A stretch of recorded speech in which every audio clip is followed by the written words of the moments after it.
কৃষ্ণৰ অৱতাৰ সেই ৰূপখিনি ব্ৰহ্মাকে আদি কৰি দেৱতাসকলে সদায় পুষ্পবৃষ্টি কৰিছে।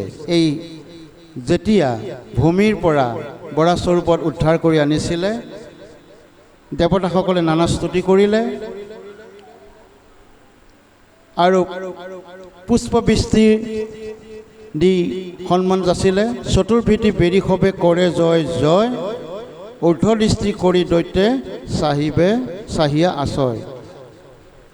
চৌদিশে কেৱল জয় জয় গান হ'ল আৰু এইখিনি দেখা পাই হিৰণ্যাক্ষই লাগি চাই আছে। কি হৈছে? মহাভয়ানক গদা হাতে আছে ধৰি। তেতিয়াও কিন্তু হিৰণ্যাক্ষৰ অহংকাৰখিনি পতন হোৱা নাছিল, যদিও বা ভগৱন্তই বৰাস্বৰূপ অৱতাৰ গ্ৰহণ কৰি তেওঁৰ সন্মুখত থিয় হৈ আছিল। বিচিত্ৰ কৱচস্থানৰ শৰীৰৰ জলয় পিন্ধি আছে সুবৰ্ণৰ অলংকাৰ ছয়। এই ভগৱন্তৰ এই ৰূপ মহিমাখিনি ইয়াত বৰ্ণনা কৰিছে যে সুবৰ্ণৰ বৰ্ণকেশ প্ৰকাশ কৰয়, উচ্ছ্ৰিত বিকৃত দান্ত গিৰিশৃংগ নয়। এই বৰাহৰ দাঁতটো বোলে কি? এটা বিকৃত ৰূপ, উচ্ছিত বিকৃত, কেঁকুৰাকৃতি ভয়ানক, গিৰিশৃংগ, এতিয়া ওখ, শৃংগ মানে হ'ল ওখ, গিৰি মানে হ'ল পাহাৰ পৰ্বত। ব্ৰজপাত সমমহা নিষ্ঠুৰ বচন, চন্দ্ৰগালি পাৰিতে আচয় মনে ঘন। আৰু ভগৱন্তক সেইখিনি সময়ত হিৰণ্যাক্ষই কি কৈছিলে? বজ্ৰপাত সম। বজ্ৰপাত যেনেকুৱা এটা ভয়ানক অস্ত্ৰ, ঠিক সেইদৰে এটা ক্ৰোধৰ দৃষ্টিৰে ভগৱন্তৰ ওচৰত নিষ্ঠুৰ বচন কৰিছিল। কি? নীলাজ আখ্যা দিছিল হিৰণ্যাক্ষই।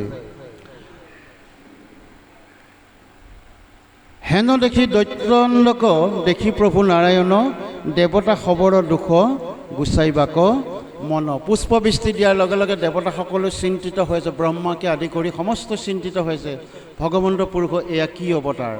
তেওঁলোকেও তৎ ধৰিব পৰা নাই। সেইকাৰণে ব্ৰহ্মা আদি কৰি জীৱজত ৰাম ৰাম ৰাম, মায়াৰ শয্যা মাজে আচয় ঘুমতি যায়। তুমি সে চৈতন্য সনাতন ৰাম ৰাম ৰাম, আমি অচেতন নিয়োগ নাথ জগাই। ঘোষাৰ মাধ্যমেৰে আমি এনে গোৱা নাই। গতিকে ব্ৰহ্মাকে আদি কৰি সমস্ত দেৱগণে পুষ্পমাল্য বৰশী ভগৱন্ত প্ৰভুৰ এই লীলা অৱতাৰ বৰাহস্বৰূপ ৰূপটো দেখি আচৰিতৱধ মানিছে।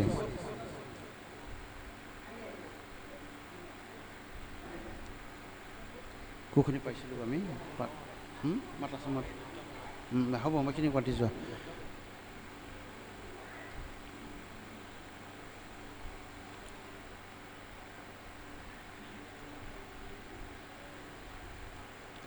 তেতিক্ষণে প্ৰচণ্ড কোপক ধৰিলন্ত, হাস্য কৰি দৈত্যক মাতিলন্ত ভগৱন্ত। ভগৱন্ত পৰম পুৰুষ ভগৱন্ত ইমান উদাৰ, তেওঁক যিমানে গালি নাপাৰক কিয়, তেওঁক সততে অহংকাৰজনকো মনৰ পৰা অহংকাৰ বিনাশ কৰি ৰক্ষা কৰাৰ চেষ্টা কৰে।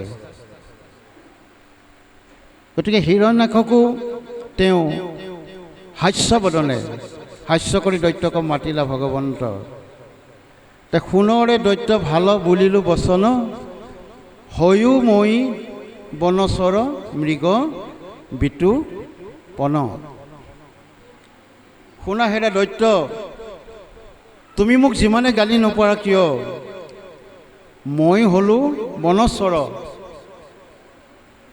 আমি এটা গুৰুজনাৰ কোমল কবিতাত পাইছিলোঁ, কৰতল কমলক মলদল নয়ন, বাবদ বগনগ হন বন খয়ন, কৰতল কমল কৰতল কমল। যিটো প্ৰথমেই গুৰুজনাই শৈশৱকালত আকাৰিকা নোহোৱাকৈ যিটো কবিতা ৰচনা কৰিছিল, এই বনচৰ শব্দটো তাতো আছে। মৃগ ক'ত থাকে? মৃগ পহু ক'ত থাকে? বনত থাকে। আমি এটা কথা জানো, মৃগ হৰিণাৰ মাংসই বৈৰী। একেখন জংঘলে বাঘ চাগ আৰু হ'ল মৃগ থাকে, প্ৰত্যেকে চলন ফুৰণ কিন্তু বেলেগ বেলেগ, প্ৰত্যেকৰ খাদ্য বেলেগ বেলেগ। যেনেকৈ এটা মৃগই বিতৃপণ এখন হাবিত সুন্দৰ মনেৰে ঘূৰি ফুৰে, সেই হৰিণটো বা মৃগটোকো কেতিয়াবা ব্যাঘ্ৰৰ এটা জন্তুৱে আক্ৰমণ কৰি তাৰ মাংসখিনি ভোজন কৰে। কোনোদিন মৃগই বুজি নাপায় কেতিয়া তাৰ মৰণ আছে। গতিকে হিৰণ্যকেও যে এইখিনি কথা বুজি নাপায়, ভগৱন্তক যে দুৰ্ব্যৱহাৰ কৰিছে, ভগৱন্তই নিজক বুজি পায় হাস্যবদনে, কিন্তু হিৰণ্যকক তথাপিও এটা সুবিধা দি আছে যে তেওঁ সৎবচন উচ্চাৰিত হওক। তুৰসম কুকুৰক ফুৰুহু বিচাৰি, আজি বিনাশিবুটোক দশনে বিদাৰি। যে অহংকাৰ পতনৰ নিমিত্তে মই সদায় ৰক্ষা কৰি আছিলোঁ, যদিও যে অহংকাৰে যেতিয়া মানুহৰ মূৰত ধৰে, ধন দৌলত টকা পইচাই যেতিয়া মানুহৰ মূৰত ধৰে, তেতিয়া অহংকাৰ অবিচম্যভাৱে আৱিষ্কাৰ হয়। ধন দৌলত থকাসকলে কেতিয়াবা কিন্তু মন মগজুত এটি অহংকাৰ ভাৱ থাকে, মোকে খাতি কৰক, কিন্তু নহয়। ভগৱন্তক পাব লগা হ'লে ভকতৰ চৰণত আহিব লাগিব, অহংকাৰ দূৰ কৰিব লাগিব। সেইকাৰণে ভগৱন্ত শেষত এটা কঠোৰ বাক্য প্ৰকাশ কৰিছে যে তুৰসম কুকুৰক, এইটো এটা ডাঙৰ কথা কৈছে। ভগৱন্তই সুবাক্য কয়, কিন্তু এই পদত কৈছে যে তুৰসম কুকুৰক ফুৰুহু বিচাৰি, আজি বিনাশিবু তোক দশনে বিদাৰি। সোণৰে অভদ্ৰ মৃত্যু চাপিল ওচৰ, সি কাৰণে তোৰ বাক্য নকৰোঁ আদৰৰ। গতিকে হেৰা দুৰ্জয়, হেৰা অসুৰ, তোমাৰ মৃত্যু অবিজম্য, তোমাৰ মৃত্যু অনিবাৰ্য। তোমাক যিখিনি মই সুবিধা দিলোঁ যে তুমি সৎ হোৱা, তুমি সুবচন কৰা, কিন্তু অদ্যপি অৰ্থাৎ বৰ্তমানলৈকে তুমি কি, তোমাৰ মুখৰ বচন, তোমাৰ অহংকাৰ গৰ্ব দূৰ হোৱা নাই। সেইকাৰণে আমি যদি নিজৰ আত্মালৈ আনো যে আমি মৃত্যুৰ সময়ত যে পাৰ কৰা ৰঘুনাথ সংসাৰৰ সাগৰে গালে নহ'ব।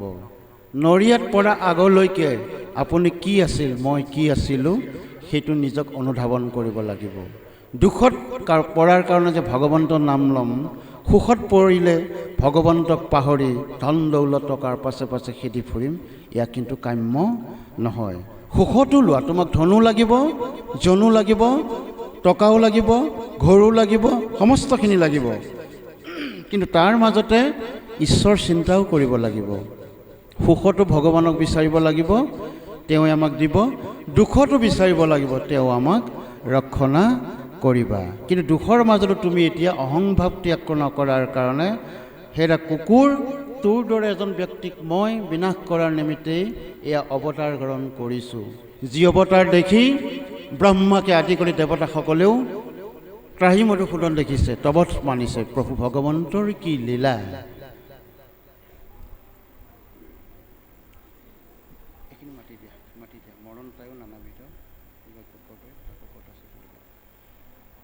যে মৰণ তায়ো নানাবিধ কুবাক্য ৰতয়, তাক কদাচিতো লোকে ভাল নধৰয়। মৃত্যু সময়তো আমাৰ দৰে অহংকাৰী কিছুমানে কিন্তু ভগৱন্তক শ্ৰীচৰণত উপাসনা নকৰে। ভগৱন্তক কিছুসকলে গালিও দি যায়। আজিও এইটো সমাজত চলি আছে, সমাজত এতিয়া প্ৰচলিত হৈ আছে যে এক কৃষ্ণত ভক্তি কৰিবৰ কাৰণে কৃপালু শংকৰ গুৰুজনে আমাক যি এটা মাৰ্গ দি গ'ল, এক কৃষ্ণক শৰণ ল'ব দিলে, এক কৃষ্ণক ভজন কৰিব দিলে, এক কৃষ্ণক ৰতি কৰিব দিলে, এক কৃষ্ণক নাম ল'ব দিলে, কিন্তু আমি কেইজনে কৰিছোঁ? এতিয়াও বিভিন্ন সমাজত ভাগ ভাগ হৈ হিন্দু ধৰ্ম, সনাতন হিন্দু ধৰ্মৰ চেদেলি বেদেলি হৈ গ'ল। যাক গুৰুজনাই শান্তিৰে প্ৰতিষ্ঠা কৰিবৰ কাৰণে কলিত নৰ ৰূপত অৱতাৰ গ্ৰহণ কৰিছিল, নৰ সমাজক ঈশ্বৰ কৃষ্ণ বাণী প্ৰকাশৰ কাৰণে। ভাগৱতত সেইকাৰণে কৰিছিল, দাপৰৰ অন্তকালে উদ্ধৱৰ আগে কহিলাবে কত কথা কৃষ্ণয় মতাৰে কলিত থাকিবা তুমি তোমাৰ নামতে হৰি ভক্তি ধৰ্ম বুলি জানিব ভকতে লোভে মোহে কাম ক্ৰোধে ভ্ৰান্ত হৈব মন নিপীড়িত হব শুদ্ধ চিত্ত ভক্ত জন অহেন বাক্য সত্য বুলি প্ৰমাণ কৰিলা ভকতৰ ৰূপ ধৰি কলিত জন মিলা। সেয়া এই তাৎপৰ্যটো ইয়াত আহি পৰিছে। ভগৱন্তই কলিত গুৰু শংকৰ ৰূপে আবিৰ্ভাৱ হৈ আমাৰ সবক কৃষ্ণত ভকতি কৰাৰ কাৰণে গুৰুজনাই নাম ধৰ্মৰ প্ৰচাৰ ক্ষেত্ৰত কিমানখিনি দুখ লাঞ্ছনা ভুগিছিল সকলো বিদিত। নৰনাৰায়ণৰ দৰে ৰজাৰ ৰাজদৰবাৰত কটু বাক্য শুনিব লগা হৈছিল। যিজন নৰনাৰায়ণ ৰজাই শংকৰক ৰাতিটোৰ ভিতৰত ফুৰুকাত হাতী ভৰাই আনিব কৈছিল, তাৰ পাণ্ডিত্যটো পৰীক্ষা কৰিছিল। সেইকাৰণে গুৰুজনা ধৰ্মটো ৰাজকীয় নহয়। গুৰুজনা ধৰ্ম সদায় তমগুণী, সদায় আমি নম্ৰ হ'ব লাগিব। ৰাজকীয় গুণত সদায় অহংকাৰ থাকে, ধন দৌলতৰ প্ৰভাৱ থাকে। তৎসত্ত্বেও গুৰুৰ কৃপা, শংকৰ গুৰুজনাই ৰাজদৰবাৰত, নৰনাৰায়ণৰ ৰাজদৰবাৰত সেই অমূল্য গ্ৰন্থ, যিভাগী গ্ৰন্থ অবিহনে বাংময় মূৰ্তি প্ৰতিষ্ঠা কেতিয়াও নহয়। যাক আমি প্ৰতিষ্ঠা কৰি বাংময় মূৰ্তিত প্ৰতিষ্ঠা কৰিছোঁ, সেয়াই হ'ল গুণমালা। যিডাল মালা কোনো ক্ষয় নহয়। যিডাল মালা গাঁঠোতে আমি ভজনীয়াসকলে নিশ্চয় পাইছোঁ, মালা জপ কৰোঁতে যেনেকৈ কোনো ক্ৰুটি নাথাকিব, এই গুণমালাও, এই গুণ গৰিমাৰ প্ৰভু ভগৱন্তৰ এই গুণমালাখিনি তাত উল্লেখিত হৈ আছে। মথুদান বদাৰণ দৈৱ বৰং বৰ বাৰিজ লোচন চক্ৰধৰং ধৰ ধাৰণ ধৰণী ধৰ ধাৰণ দৈৱ বৰং পৰমাৰ্থ বিদা শুভ নাশ কৰং। গতিকে বিনাশসকল বিনাশ এইকাৰণে কৰোঁ যিসকলে ভগৱন্তক গালি পাৰে, যিসকলে ধৰ্ম কৰাসকলক অশান্তিৰ বীজ কৰে। সেয়েহে বাবাই সমস্ত এই গুণ যশবিলাক য'ত শোধিত হৈ আছে, যাৰ অক্ষয় যেতিয়াও ক্ষয় নাযায়, সেই নাম গুণমালা ভাগ শ্ৰীমন্ত শংকৰদেৱ সংঘৰ তৰফৰ পৰা বাংময় মূৰ্তি সিংহাসন, নাম সিংহাসনত আমি প্ৰতিষ্ঠা কৰিছোঁ। কিয়? গুৰুজনাৰ সেয়া অমূল্য গ্ৰন্থ। যি কি হওক, গুৰুজনাৰ আমাক একশৰণ নাম ধৰ্ম প্ৰকাশ কৰিলে। সেইকাৰণে সেই আদিতে কৃষ্ণৰ অৱতাৰ দাপৰত যেনেকৈ উদ্ধৱক কৈ থৈ গ'ল যে মই যাওঁ বৈকুণ্ঠ, সেৰা উদ্ধৱ তুমি নাকান্দিবা। এই সংসাৰৰ নিয়মখিনি নিয়মে পালিবা। কাক দায়িত্ব দি গ'ল? উদ্ধৱক। কলিত গুৰুৰূপে আহিল ভগৱন্ত প্ৰভু কৃষ্ণৰ অংশে কেশৱৰ নামজাৰ শংকৰ।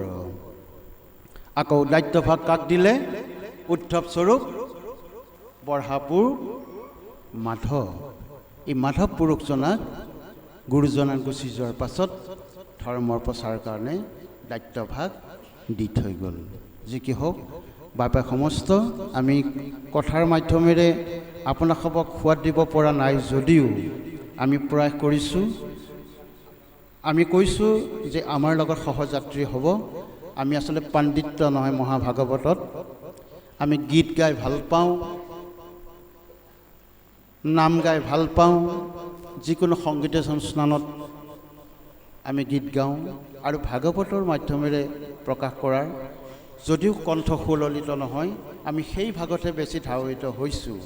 আজিৰ হঠাৎ অকণমান আঁত ধৰিব দিয়াৰ কাৰণে বৈশ্যবাপৰ বাক্যষাৰ আমি ৰক্ষাৰ কাৰণে পদৰ মাধ্যমেৰে আমি মাত্ৰ গ'লোঁ। এইখিনি কৰিব যাওঁতে জ্ঞাতে ঐক্যতে ভুলবোৰক আপোনাক সবে আমাক মাৰ্জনা কৰি পুনৰ আমি পাঠ পঠনৰ দিশে অগ্ৰসৰ হ'ব বিচাৰিছোঁ। কৃষ্ণ।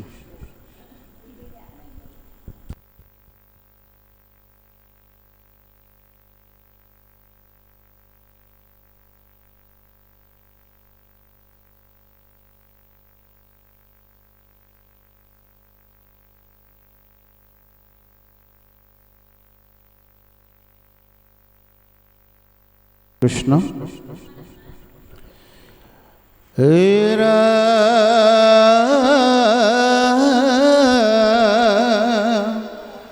মৰন্তয়ে নানা বিধ কুবাক্যৰ তায় তাক কদাচিত লোকে ভাল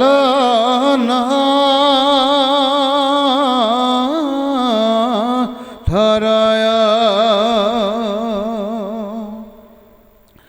হয় তোৰ বসুমতী আনুচুদি কৰি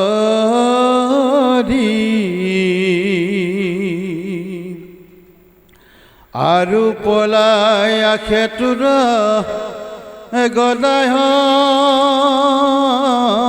গদায়ন্তে দৰি এতেকে সামৰ্থ যদি অমত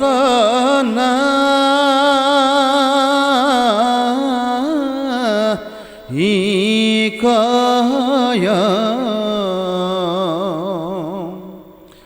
তভু সংগ্ৰামত আজি থাকিব নিশ্চয় অজাতুমই বলি সমে বৈৰতা কৰিয়া পলাইবাৰ ঠাই মই অনপায়ু বিচাৰিয়া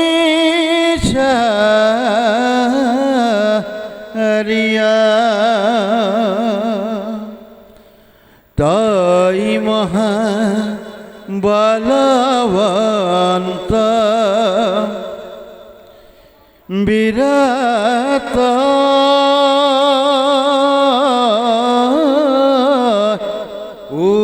উত্তম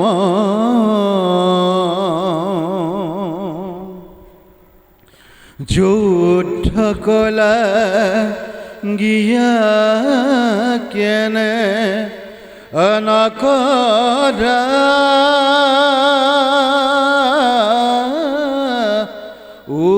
উদ্যম অমুক মাৰি বান্ধৱৰ শোক কৰা ক্ষয় অনুহি আজি পাপিতবে অজয় বিজমা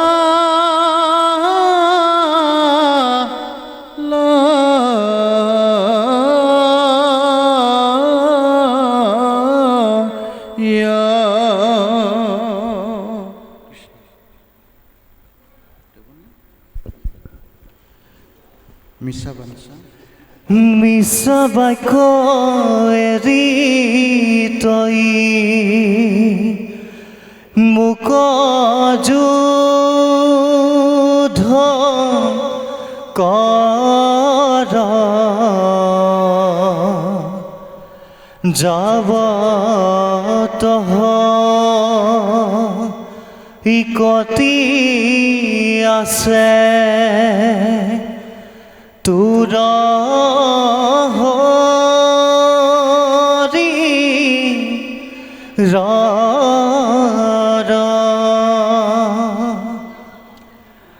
আপোনাৰ বাক্য যিটো নকৰে পূৰণ সেইটো সাধু দুষ্ট পৰম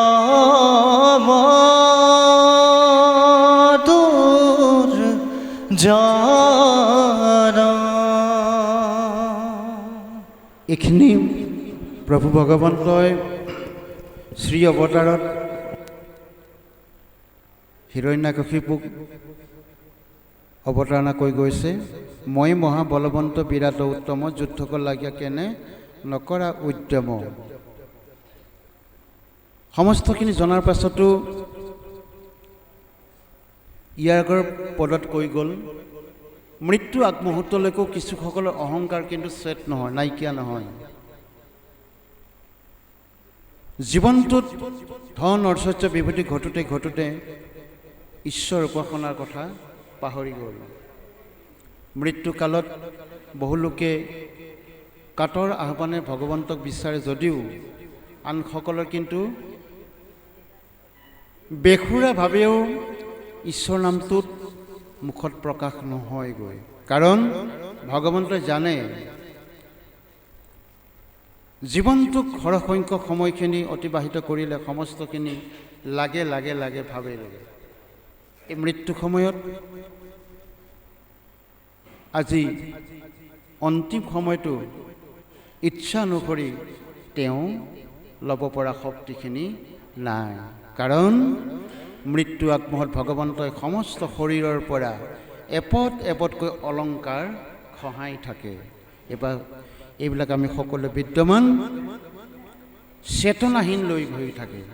মৃত্যুৰ আগমুহূৰ্তত আপোনালোকে শৰীৰবিলাকৰ লক্ষ্য কৰিছে, চেতনাহীন অৱস্থাত অৱস্থাপিত কৰেগৈ। এটি এটি অংগৰ পৰা চেতনা নাইকিয়া কৰে। চেতনাহীন মানুহৰ জ্ঞান যেনেকৈ নাথাকে আৰু চেতনাহীন ব্যক্তিৰ মৃত্যুক্ষণলৈ ক্ষণ গণি থাকে। ভগৱন্তৰ এই লীলা, মই কৰা পূৰ্বতে কৰা অহংকাৰখিনি ক'ত গ'ল? ধন ঐশ্বৰ্য বিভূতি ৰূপ লাৱণ্য টকা পইচা অৰ্থ নাৰী, এই ৰূপচৰ্যাখিনি ক'লৈ গ'ল? অন্তিম সময়ত কিন্তু মোটেই সমস্তখিনি এৰি দিব লাগিব। কাৰণ হেৰা নৰমনুষ্য সমাজ, তোমালোক জন্মত ব্যৱস্থা, জন্মত তোমালোক কি হৈছা? উলংগ। আৰু মৃত্যু সময়ত তোমালোক কি? উলংগ। কেঁচুৱাই জন্মগ্ৰহণ কৰে উলংগ ভাৱেৰে, আৰু মৃত্যু সময়ত তোমাৰ লগত কি যায়? কিছু কিছু ঠাইত বস্ত্ৰ ভাগিও দাহ কৰোঁতে কিবা অসুবিধা হয় বুলি এই কাঠ বা খৰিৰ পৰা বাঁহৰ পৰা সেইটো খোলোকাই দিয়ে, কিছু ঠাইতহে দেই এইটো। গতিকে লগত কিন্তু বস্ত্ৰখনো নাযায়, সমস্ত শৰীৰটো কাঁই হৈ যায়, এই ছাই হৈ যায়, এই কাঁইটো দেহটো ছাই হৈ যায়। ক'ত গ'ল সেই গৰ্ব? পূৰ্বতে তুমি অহংকাৰী আছিলা যে মোৰ সমান এই অঞ্চলত কোনো নাই, মোৰ সমান দানী নাই, মোৰ সমান ধনী নাই, মোৰ সমান ৰূপ লাৱণ্য থকা মানুহ নাই। আজি ক'ত গ'ল? গতিকে অন্তিম কালত ভগৱন্তই সমস্ত শৰীৰৰ পৰা আত্মাটো উলিয়াই যোৱাৰ লগত এই শৰীৰ অৱস্থাটো নাকৈ পেলাই দিয়ে। আৰু সেই দেহটোক আমি কি কওঁ? শৱ। শ তালবীয়া শ ৱাপ ব, শৱ।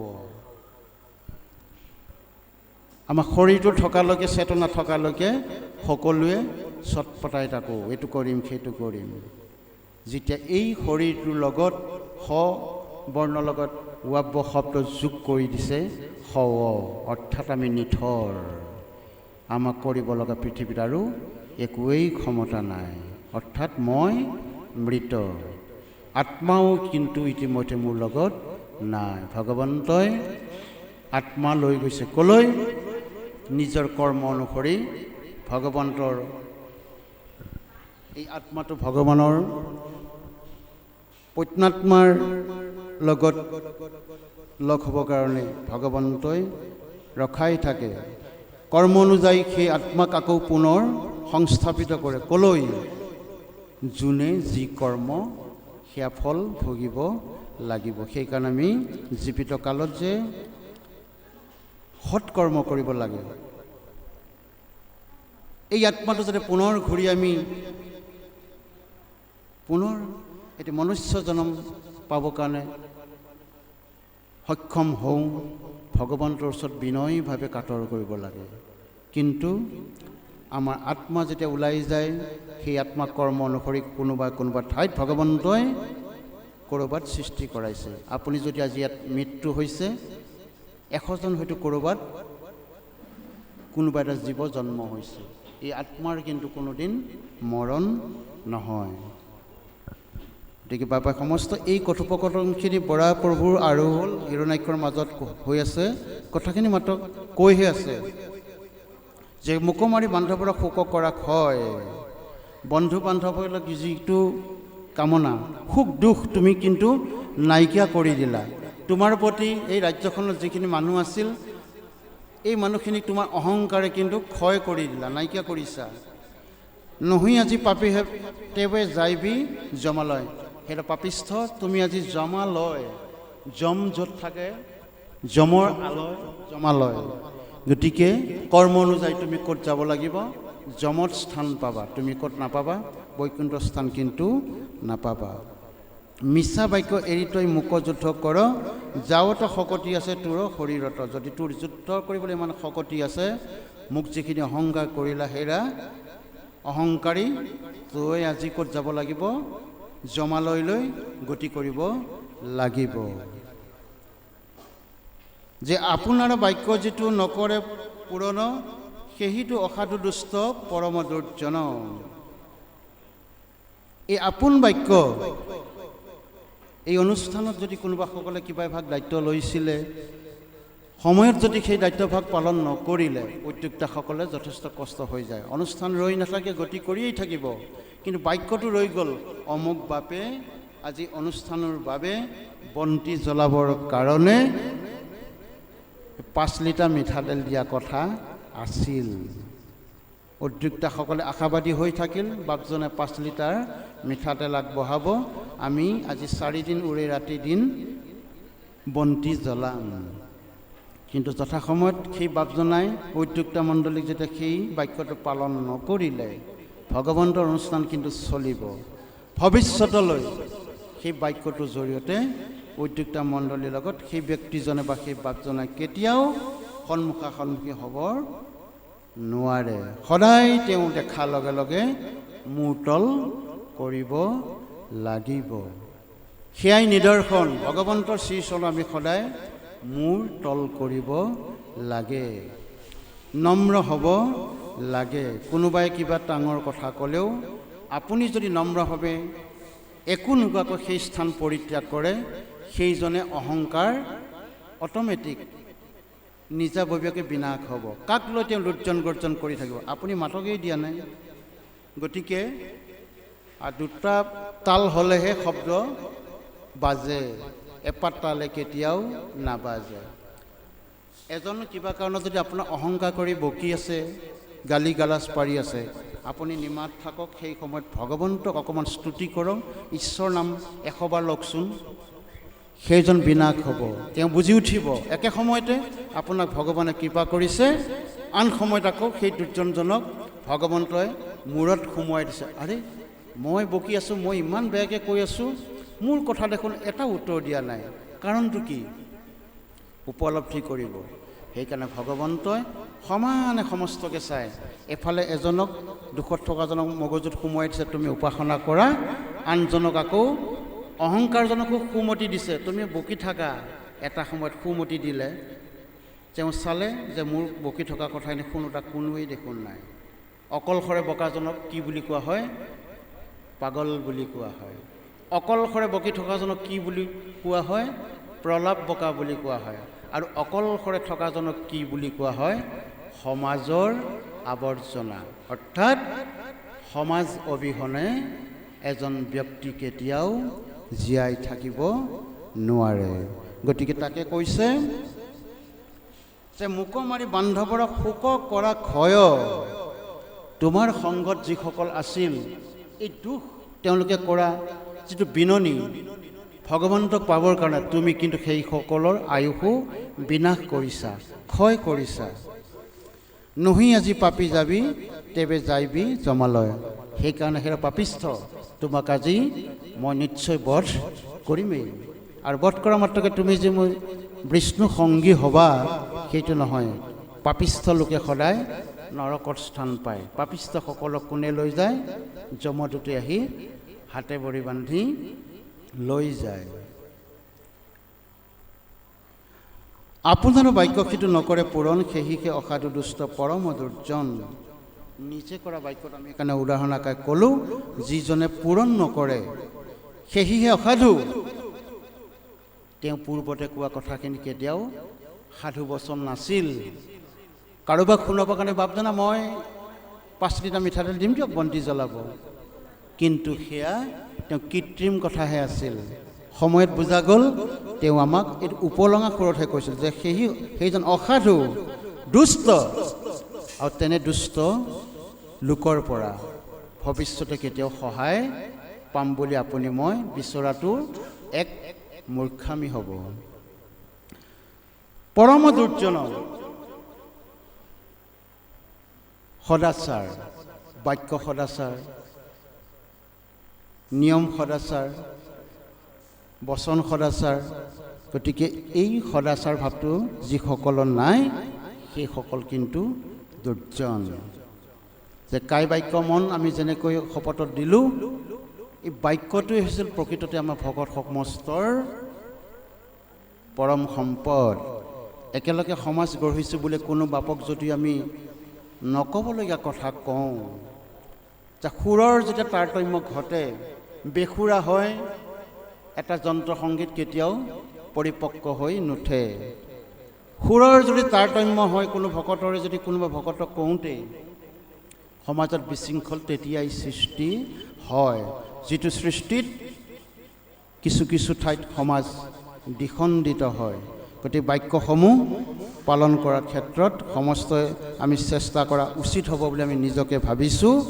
আৰু এই আহ্বানটো বাপ সমস্তকো আমি কোৱাৰ প্ৰয়াসহে কৰিছোঁ, কিন্তু আমি নিজকেও সেইখিনি পালন কৰাত হয়তো ব্যৰ্থ হৈছোঁ। সেয়েহে কৈছে যে সেয়েহে অসাধু দুষ্ট পৰম দুৰ্জন, যিজনৰ বাক্য কোনো লেকাম নাই, যিজনৰ বাক্য কোনো পালন নহয়, নকৰে পূৰণ, সেইটো অসাধু দুষ্ট পৰম দুৰ্জন। তেনে দুৰ্জন লোকৰ পৰা নিজকে আঁতৰি থকাটো সাধুৰ চিন।